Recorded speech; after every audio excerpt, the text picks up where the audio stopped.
मेरे वीर कुलतार सिंह संधवा जी,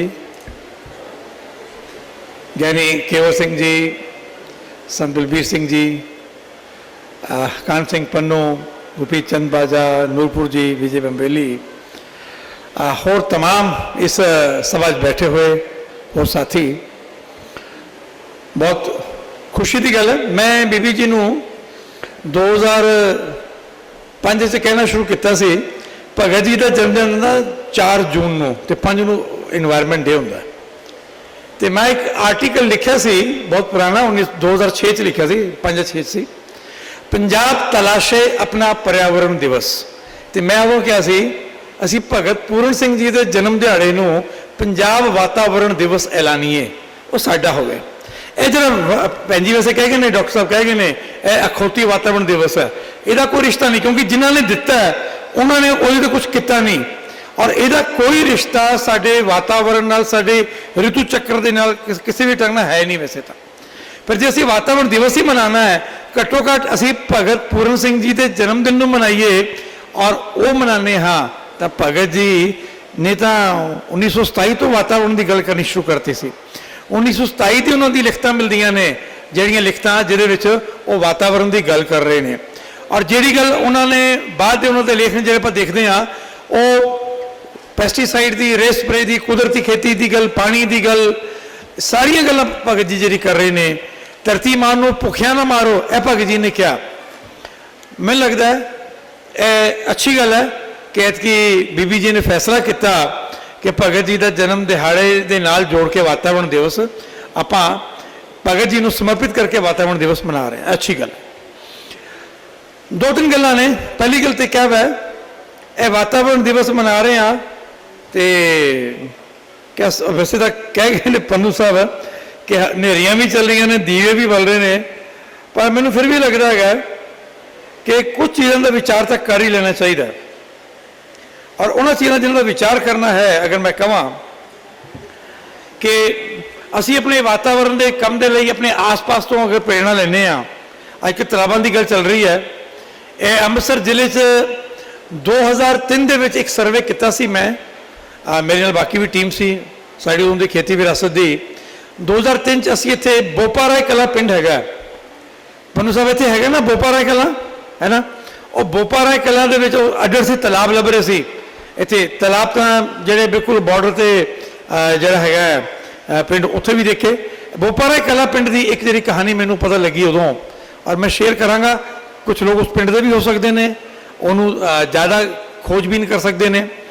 जो मैनूं तो पता लगा, उत्थे एक तालाब सी, प्राचीन तालाब, 400-500 साल पुराना तालाब। असीं उनके तालाबां नूं लभ रहे सी उदों, किहड़े-किहड़े पुराने तालाब बने ने पुराने ज्ञान के नाल। उस तालाब की कहानी ऐसी कि कोई एक व्यापारी जिहड़ा फ्रंटियर प्रोविंस तो वो आया, और फ्रंटियर प्रोविंस तो वो अमृतसर व्यापार करन आ रहा सी। रस्ते विच उहदी नाल लुट हो गई तो उन्हें जरा है अमृतसर पहुंचा। अमृतसर पहुंच के किसी व्यापारी को जिहदे कोल उन्हें थोक का समान लेना सी, उन्होंने कहा जी कि मेरे नाल लुट हो गई है, पैसे तो मेरे को है नहीं, यह समान मैनू दे दो तो मैं वापस जाके जड़ा हैगा वो व्यापार करके तुहानू वापस पैसे भेज देवांगा। उस व्यापारी को पता नहीं की मन च आया, उन्हें देखा कि बंदा ठीक ठाक लगता है, उन्हें उन्होंने गड्ढा भर के समान देता। वो किस वो जो व्यापारी सी उस समान लै गया वापस। जो तो पहुँच गया अपने उत्थे, और साल 2 साल 3 साल टप गए, नहीं वापस आन होया, नहीं पैसे इकट्ठे होए, और इसे दौरान वो डेथ हो गई। मरण तो पहले उन्हें कहता अपने बेटिया को कि पुत्र आ जरा मेरा अपना पैसा है ना, यह जो अपना काम चल रहा है, यह अमृतसर के एक व्यापारी दे करके चल रहा, आप वो देनदार हाँ, यह पैसा वापस करना, नहीं तो मेरी आत्मा को शांति नहीं मिलेगी। वो मुंडिया होर 2-3 साल लग गए उन्हें पैसा इकट्ठे करन, कई साल बाद इकट्ठे हो करके पैसे लेके आए, और वो जी उन्होंने बापू ने दसी कि फलानी दुकान पर जाना है। उस दुकान पर पहुँचे तो पहुँच के उन्होंने कहा जी कि वो सेठ साहब कितने ने। वो सेठ साहब तो दुनिया च रहे नहीं, उन्होंने बेटा बैठा सी। कहते जी आ पैसे है ने जी, ये साढ़े बापू ने तुहाडे तो लैके गए सी इन्ने साल पहले, तो यह हुण वापस ले लो, तो असीं इह ब्याज भी जोड़ता है। वो कहते भी असी पैसे किवें ले लीए, साढ़े तो खाते है नहीं। उन्होंने खाते चेक किए, खाते च लभे नहीं चेक किया। वो कहते जिस दे के जाने साढ़े बापू आत्मा को शांति नहीं मिलेगी। वो कहता मुंडा जरा सेठ का, वो कहता इंज है पुराना मुनीम उन्होंने बुला के लियाओ। पुराना मुनीम आया, उन्होंने पूछा भी इंज कोई व्यापारी आया सी फ्रंटीयर प्रोविंस तो उन्होंने इंज समान दिता सी आपां इन्ने साल हो गए। तो वो मुनीम कहता जी हाँ वो दिता सी। कहता फिर कहता जी वो तो पर दान खाते दिता सी तुहाडे बापू ने, वो तो पैसे लेने बनते नहीं, क्योंकि वो तुहाडे बापू ने उदों ही कहता सी कि ये पैसे आने नहीं, तू दान दे दे, बंदा चंगा लगता दे दे इनू बस। हुण जो मुंडे आए सी वो व्यापारी दे वापस करन पैसा, वो कहते जी ये पैसे असीं वापस नहीं लैके जाने, ये दे के ही जाने हैं। और वो जो व्यापारी जिहदे तो लैके गए सी उहदा मुंडा कहता मैं पैसे लैने नहीं है, तुसीं वापस लैके जाओ। मतलब अजकल का जमाना हुंदा ते उल्टा हुंदा, देण वाले कहते सी देने जबरदस्ती, जिन्हों देने वो कहता मैं लैने नहीं है, मैनू पाप चढ़ेगा, मेरे बापू तो दे ता तुहाडे बापू नूं, खत्म कहानी। पंचायत बैठी तो फैसला होया कि अमृतसरों वापस जाओ, जिथे पहला तुहाडा पड़ाव होवे, तुहानूं जगह मिले, उत्थे इन्हां पैसे दे नाल एक तालाब बना दो। और वो तालाब बनया बोपारा कलां दा। मैं जी गल चाह रहा कि वातावरण एवं सरकारी स्कीमां दे नाल ते इन्हां बाकी चीज़ों नाल नहीं चलता, यह समाज अपने चंगे कर्मां तो रचदा है। बोपारा कला की कहानी मैं इसे अमृतसर जिले की सुनाई है। मैं एक होर छोटी जी कहानी सुनावांगा। मैं जो कापाट की गवर्नमेंट ऑफ इंडिया के डिपार्टमेंट सी, हुण तां खत्म हो गया कापाट, उसकी नैशनल स्टैंडिंग कमेटी का मैंबर सी। असीं NGOs नूं पैसे दिंदे हुंदे सी सरकार वालों।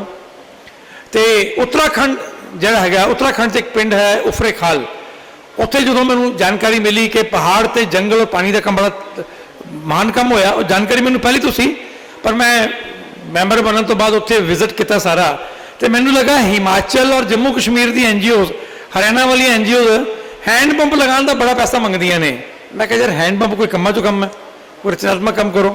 चलो हरियाणा छाड़ता सी, मैं हिमाचल के जम्मू कश्मीर की NGOs नूं मैं लैके गया उफरे खाल उत्तराखंड विच। ਇਹਦਾ कहानी गौर ना सुनना जरा। जिन्होंने मैं लैके गया NGO सी, सरकार तो फंड लेंदियां सी, वड्डे वड्डे पढ़े लिखे लोग सी, PhD धारी, MSc ये वो सब तरह के लोग। और जिन्हों को गए सी उत्थे कोई पढ़ा लिखा बंदा नहीं सी, एको पढ़ा लिखा सी स्कूल का मास्टर सी सच्चिदानंद भारती। बाकी वो जी पिंड सी, उस पिंड जे 26 पिंडों का संगठन सी, दूजा तोली लोक विकास संगठन उसका नाम सी। और उन्होंने हज़ारां लखां पेड़ लगाए, छोटे छोटे तालाब बनाए सैकड़ा। इन्होंने उत्थे मैं लैके गया कि देखो पहाड़ ते पानी दे काम किवें कीता इन्होंने। इन्होंने वेख्या काम तो बड़ा अद्भुत सी, बड़े प्रभावित भी होए। पर आखिरी दिन की घटना सुनावांगा जिहड़ी तुहाडे नूं मैं शेयर करनी है। साडे नाल एक अमेरिका तो इकनॉमिक्स की PhD करके सज्जन भी सी, जिहड़े हिमाचल प्रदेश तो आए सी, NGOs नूं एडवाइज करते सी, वो भी साडे नाल गए सी। वो जदों गए तो उन्होंने आखिरी दिन विदा लैनी, हुण असीं इधर पिंडां दे लोग बैठे उत्तराखंड के, इधर मेरे नाल हिमाचल हरियाणा वाले जम्मू कश्मीर के लोग बैठे। ए प्रोफेसर साहब कहते कि मैं सवाल करना है इन्हों। सवाल तो कर सकते हो, कहते सब तो छोटे बच्चे को करना है। उत्थे 9वीं क्लास पढ़ाने एक बच्चा विष्णु, मेरे तक नाम रजिस्टर हो गया, भुलिया नहीं। उन्हें खड़ा किया प्रोफेसर साहब ने कि बेटा आप ये जो पर्यावरण का काम करते हो ये क्यों करते हो। अच्छा मैं भूमिका दस देवां, वो संस्था जी है उत्तराखंड की जिन्होंने करोड़ों पेड़ लगाए, पानी बचाया, उन्होंने सरकार तो कभी ग्रांट नहीं लीती। वो NGO है, इको सिस्टम फंड बनावांगे, 1000 करोड़ रुपए देवांगे, और उस 1000 करोड़ के फंड का चेयरमैन सच्चिदानंद भारती तू होएगा। उन्हें कहा जी वो लू की लोड़ नहीं हैगी।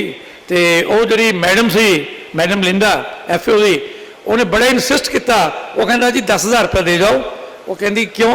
वो कहती मेरे स्कूल के ना बाथरूम टुट गए ने, वो बना लेंगे, बाकी तो असी साडा ही माल है, असी आप ही ठीक कर लेंगे, तुहाडे पैसे की लोड़ नहीं।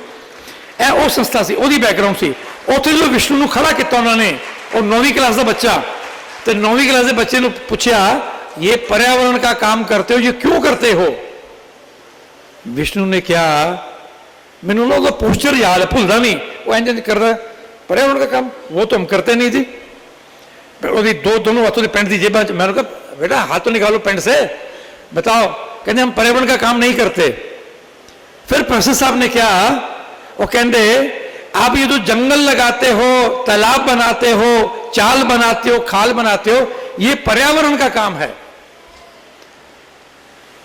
वो बच्चा 1 मिनट चुप रहा, मतलब कुछ सेकंड चुप रहा। कुछ सेकंड की चुप्पी तो बाद उस बच्चे ने बोलिया, ये पर्यावरण का काम नहीं है। उन्हें क्या, ये पर्यावरण का काम नहीं है। हिमालय, कुलतार जी इधर ध्यान दो, फोटो वाले भाई साहब डिस्टर्ब ना करो यार तुसी, सॉरी।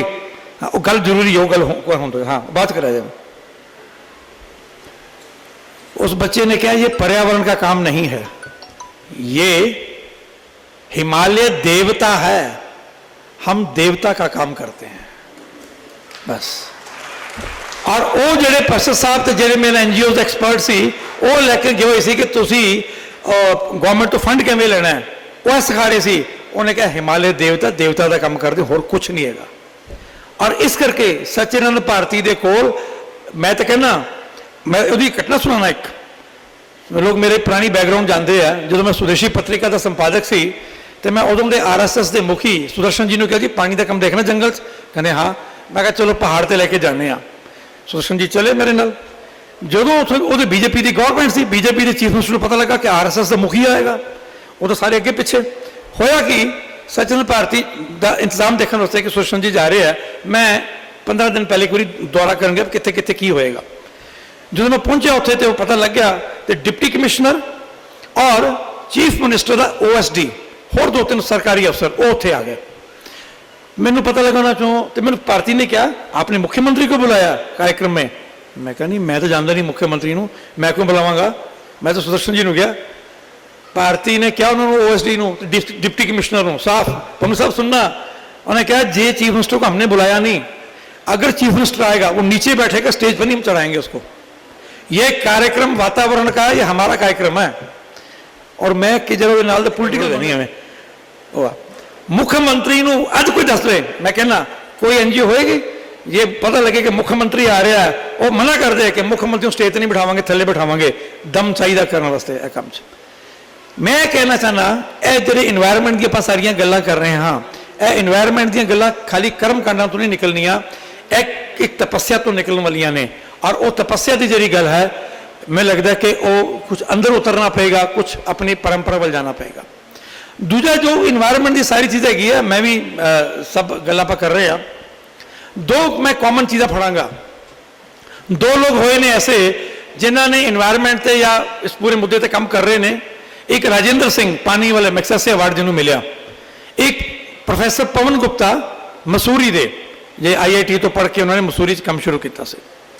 दोनों अड अड जगह के बंदे ने, पर एक गल कॉमन है दोनों की कि दोनों ने जाके जिथे उन्होंने शुरू किया काम बाद वातावरण का या होर डिवेलपमेंट का, उत्थे पहले जाके उन्होंने पढ़ाई का काम साक्षरता शुरू की, पढ़ाना शुरू किया।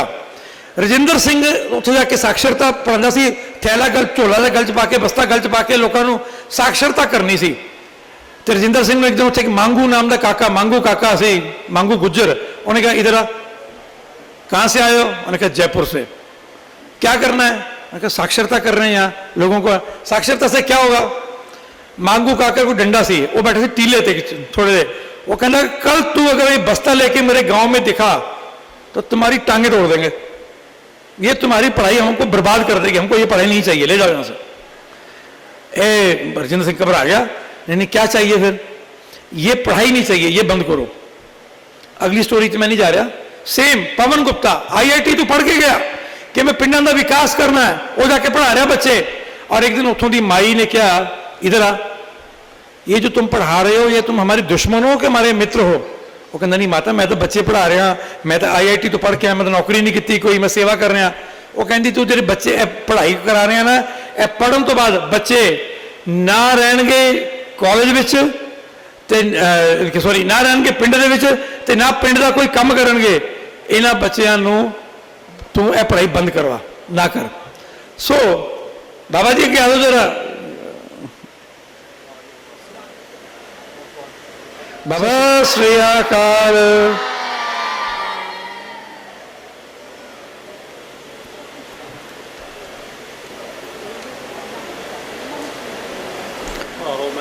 सो मैं कहना चाहना इस सारे मामले कि जिन्होंने वड्डे कम खड़े किए, फिर उन्होंने ध्यान आ गया कि यह जो एजुकेशन सिस्टम है, प्रेजेंट जो एजुकेशन सिस्टम है, यह प्रेजेंट एजुकेशन सिस्टम ਲੋਕਾਂ ਨੂੰ ਆਪਣੀ ਜੜ੍ਹਾਂ ਤੋਂ ਉਖਾੜਦਾ ਹੈ।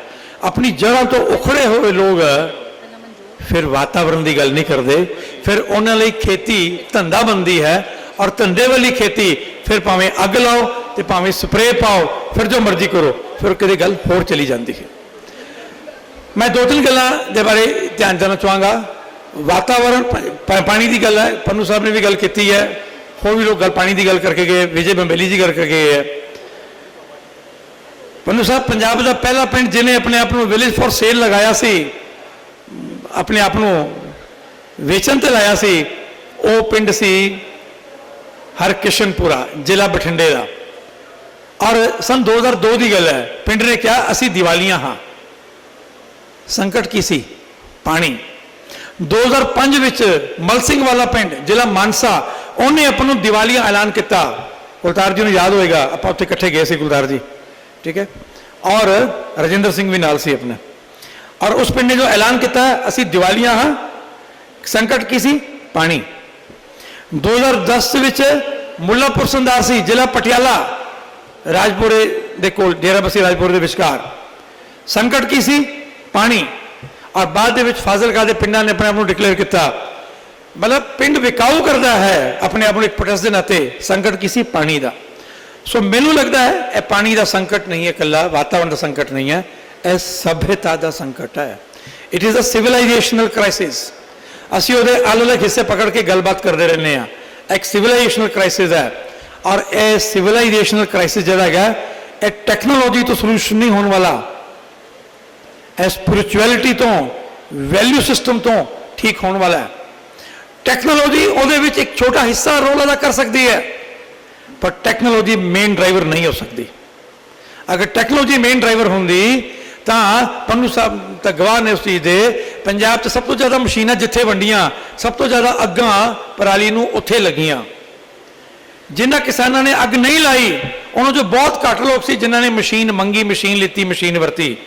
ਫਿਰ ਲੋਕਾਂ ਨੇ ਆਪਣੇ ਸੰਕਲਪ ਦੇ ਨਾਲ ਰਸਤੇ ਲੱਭੇ ਔਰ ਅੱਗਾਂ ਨਹੀਂ ਲਾਣੀਆਂ ਸ਼ੁਰੂ ਕੀਤੀਆਂ। ਸੋ ਇਹ ਸਭਿਅਤਾ ਦਾ ਮੁੱਦਾ ਹੈ। ਪੰਜਾਬ ਦੇ ਵਿੱਚ ਅਸੀਂ ਜਿਸ ਸੰਕਟ ਨੂੰ ਝੇਲ ਰਹੇ ਹਾਂ, ਇਹ ਸਭਿਅਤਾ ਦਾ ਸੰਕਟ ਹੈ। ਇਹਦਾ ਅਗਰ ਮੈਂ ਕਹਾਂ, ਮੈਂ ਤਾਂ ਡਾਕਟਰ ਅਮਰ ਸਿੰਘ ਆਜ਼ਾਦ ਨੇ 2005 'ਚ ਕਿਹਾ ਸੀ ਪੰਜਾਬ ਇੱਕ ਮਰਦੀ ਹੋਈ ਸਭਿਅਤਾ ਹੈ, ਤੇ ਮੈਨੂੰ ਯਾਦ ਹੈ ਬਹੁਤ ਪ੍ਰੋਫੈਸਰ ਸਾਹਿਬਾਨਾਂ ਨੇ ਸਾਡਾ ਵਿਰੋਧ ਕੀਤਾ ਸੀ ਕਿ ਤੁਸੀਂ ਲੋਕਾਂ ਨੂੰ ਭੜਕਾ ਰਹੇ ਹੋ। ਅਸੀਂ ਉਸ ਆਪਣੀ ਗੱਲ ਤੇ ਸਟਿਕ ਕਰਦੇ ਹਾਂ। ਪੰਜਾਬ ਦਾ ਪਾਣੀ ਮੁੱਕ ਰਿਹਾ ਜਾਂ ਪਾਣੀ ਜ਼ਹਿਰੀਲਾ ਹੋ ਰਿਹਾ। ਇੱਕ ਰੀਪਰੋਡਕਟਿਵ ਹੈਲਥ ਦੇ ਵਿੱਚ ਤੁਹਾਡਾ ਅਗਰ ਸਪਰਮ ਕਾਊਂਟ 120 ਮਿਲੀਅਨ ਤੋਂ ਘਟ ਕੇ 20 ਮਿਲੀਅਨ ਰਹਿ ਜਾਂਦਾ ਹੈ, ਉਹਦਾ ਵੀ ਕੁਝ ਮਤਲਬ ਹੈ। ਉਹ ਵੀ ਦੱਸਦਾ ਹੈ ਪੰਜਾਬ ਦੇ ਵਿੱਚ ਇੱਕ ਸਮੇਂ ਕੱਲਾ ਮੋਹਨ ਦਾ ਹੀ ਓਸਵਾਲ ਕੈਂਸਰ ਹਸਪੀਟਲ ਹੁੰਦਾ ਸੀ, ਅੱਜ ਤੋਂ 25-30 ਸਾਲ ਪਹਿਲੇ। ਅੱਜ ਮੋਹਾਲੀ 'ਚ 5-6 ਹਸਪਤਾਲ ਨੇ, ਬਠਿੰਡੇ ਹੈ, ਸੰਗਰੂਰ ਹੈ, ਹੁਸ਼ਿਆਰਪੁਰ ਹੈ, ਜਲੰਧਰ ਹੈ, ਅੰਮ੍ਰਿਤਸਰ ਹੈ। ਅੱਜ ਮਤਲਬ ਪੰਜਾਬ ਦੇ ਅੰਦਰ ਪਿਛਲੇ 15 ਸਾਲ ਦੇ ਵਿੱਚ ਡਿਵੈਲਪਮੈਂਟ ਦਾ ਨਵਾਂ ਪੈਮਾਨਾ, ਡਿਵੈਲਪਮੈਂਟ ਦਾ ਨਵਾਂ ਪ੍ਰਤੀਕ ਕੀ ਬਣਿਆ? ਕੈਂਸਰ ਦਾ ਹਸਪਤਾਲ। ਸਾਡਾ ਕੋਈ ਮੁੱਖ ਮੰਤਰੀ ਜਾਂਦਾ ਸੀ, ਮੈਂ 2 ਵਾਰ ਤਾਂ ਮੈਨੂੰ ਤਾਂ ਬਾਦਲ ਸਾਹਿਬ ਗਏ, ਉਸ ਤੋਂ ਪਹਿਲੇ ਅਮਰਿੰਦਰ ਸਿੰਘ ਜੀ ਗਏ, ਤਾਂ ਮੰਗ ਕੀ ਰਹੇ ਸੀ ਪ੍ਰਧਾਨ ਮੰਤਰੀ ਤੋਂ? Cancer hospital. ਇਹ ਪੰਜਾਬ ਦੇ ਡਿਵੈਲਪਮੈਂਟ ਦਾ ਸਿੰਬਲ ਬਣ ਗਿਆ। ਔਰ ਅੱਜ ਨਵੇਂ ਸਿੰਬਲ ਖੜੇ ਹੋਏ ਨੇ ਜਿਹਨੂੰ ਕਹਿੰਦੇ ਨੇ IVF ਸੈਂਟਰਸ। ਜਲੰਧਰ ਇਹ ਕੀ ਹੈਗਾ? ਮਤਲਬ ਟੈਸਟ ਟਿਊਬ ਬੇਬੀਜ਼। ਪੰਜਾਬ ਦੇ ਅੰਦਰ ਇਹ ਸਥਿਤੀ ਹੈਗੀ ਹੈ ਕਿ ਸਾਡੇ ਜਿਹੜੇ ਪੈਸਟੀਸਾਈਡ ਹੈ ਉਹ ਖੇਤਾਂ ਤੋਂ ਚੱਲ ਕੇ ਤੁਹਾਡੀ ਖੁਰਾਕ ਦੀ ਥਾਲੀ 'ਚ, ਖੁਰਾਕ ਦੀ ਥਾਲੀ 'ਚ ਤੁਹਾਡੇ ਮੇਰੇ ਖੂਨ 'ਚ ਹੈ। ਅਗਰ ਪੰਜਾਬੀਆਂ ਦੇ ਖੂਨ 'ਚ 26 ਤਰ੍ਹਾਂ ਦੇ ਪੈਸਟੀਸਾਈਡ ਦੌੜ ਰਹੇ ਨੇ, ਮਾਂ ਦੇ ਦੁੱਧ 'ਚ ਅਗਰ ਪੈਸਟੀਸਾਈਡ ਦੌੜ ਰਹੇ ਨੇ, ਪਲਸੈਂਟਾ ਨਾੜੂ 'ਚ ਅਗਰ ਪੈਸਟੀਸਾਈਡ ਹੈ, ਇਹਦਾ ਮਤਲਬ ਇਹ ਬਹੁਤ ਭਿਅੰਕਰ, ਬਹੁਤ ਖਤਰਨਾਕ ਚੀਜ਼ ਹੈ। ਸੋ ਇਸ ਸਾਰੀ ਚੀਜ਼ ਨੂੰ ਵਿੱਚ ਇੱਕ ਬਹੁਤ ਬਦਲਣਾ ਪਏਗਾ ਮਾਮਲਾ। ਔਰ ਇਹ ਇਕੱਲਾ ਸਰਕਾਰਾਂ ਬਦਲਣਗੀਆਂ ਐਸਾ ਨਹੀਂ ਹੁੰਦਾ। ਜ਼ਰੂਰ ਗੁਰਪ੍ਰੀਤ ਚੰਦਬਾਜਾ ਜੀ ਨੇ ਕਿਹਾ ਕਿ ਕੁਲਤਾਰ ਜੀ ਤੁਸੀਂ ਹੁਣ ਪਹੁੰਚ ਗਏ ਉੱਥੇ, ਤੁਸੀਂ ਕਰ ਦਿਓ। ਅਤੇ ਪੰਨੂ ਸਾਹਿਬ ਨੇ ਵੀ ਕਿਹਾ ਕੁਲਤਾਰ ਜੀ ਨੂੰ ਕਿ ਕੁਲਤਾਰ ਜੀ ਉੱਥੇ ਪਹੁੰਚ ਗਏ, ਕਰ ਦਿਓ। ਕੁਲਤਾਰ ਵੀਰ ਕਿੰਨਾ ਕਰ ਸਕੇਗਾ ਪਤਾ ਨਹੀਂ, ਕਿਉਂਕਿ ਅਸੀਂ ਵੀ ਉਸ ਸਾਰੇ ਸਿਸਟਮ ਦੇ ਹਿੱਸੇ ਹਾਂ। ਇੱਕ ਵੱਡਾ ਪੈਰਾਡਾਈਮ ਸ਼ਿਫਟ ਹੈ, ਅਸੀਂ ਚਾਹਾਂਗੇ ਬਦਲੇ, ਪਰ ਇਹ ਪੈਰਾਡਾਈਮ ਸ਼ਿਫਟ ਇੰਨਾ ਆਸਾਨ ਨਹੀਂ ਹੋਏਗਾ। ਅਸੀਂ ਕਹੀਏ ਕਿ ਇੱਕ ਪਾਰਟੀ ਆ, ਸਾਡੇ ਮਿੱਤਰਾਂ ਦੀ ਪਾਰਟੀ, ਜਾਂ ਕੁਲਤਾਰ ਸਿੰਘ ਕੱਲ ਤੱਕ ਖੇਤੀ ਵਿਰਾਸਤ ਮਿਸ਼ਨ ਦਾ ਸੈਕਟਰੀ ਸੀ, ਭਾਈ ਕਨਈਆ ਕੈਂਸਰ ਰੋਕੋ ਸੇਵਾ ਸੁਸਾਇਟੀ ਦਾ ਵਾਈਸ ਪ੍ਰਧਾਨ ਸੀ, ਅੱਜ ਉਹ ਪੰਜਾਬ ਵਿਧਾਨ ਸਭਾ ਦਾ ਸਪੀਕਰ ਹੈ, ਉਹ ਕਰ ਦੇਗਾ। ਸ਼ਾਇਦ ਇਹ ਉਮੀਦ ਕੁਲਤਾਰ ਤੋਂ ਕਰਨੀ ਇਹ ਉਹਦੇ ਨਾਲ ਬੇਇਨਸਾਫੀ ਹੋਏਗੀ, ਕਿਉਂਕਿ ਸਿਸਟਮ ਪੂਰਾ ਕਿਤੇ ਹੋਰ ਹੈ। पर मैं ये भी कहांगा नीतियां भी होंदियां ने, पर सानू ओवरऑल पूरे लाइफ का आदर्श किते बदलने की लोड़ है।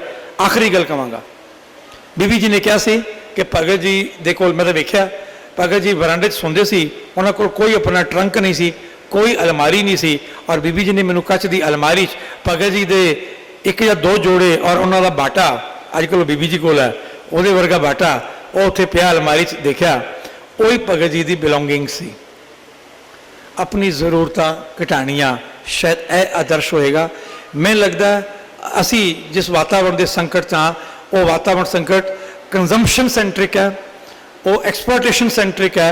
सानू लाइफ स्टाइल किते बदलना पेगा, और उस लाइफ स्टाइल में बदलना it is a spiritual journey. वो स्पिरिचुअल चीज़ है, वो सिविलाइजेशनल चीज़ है।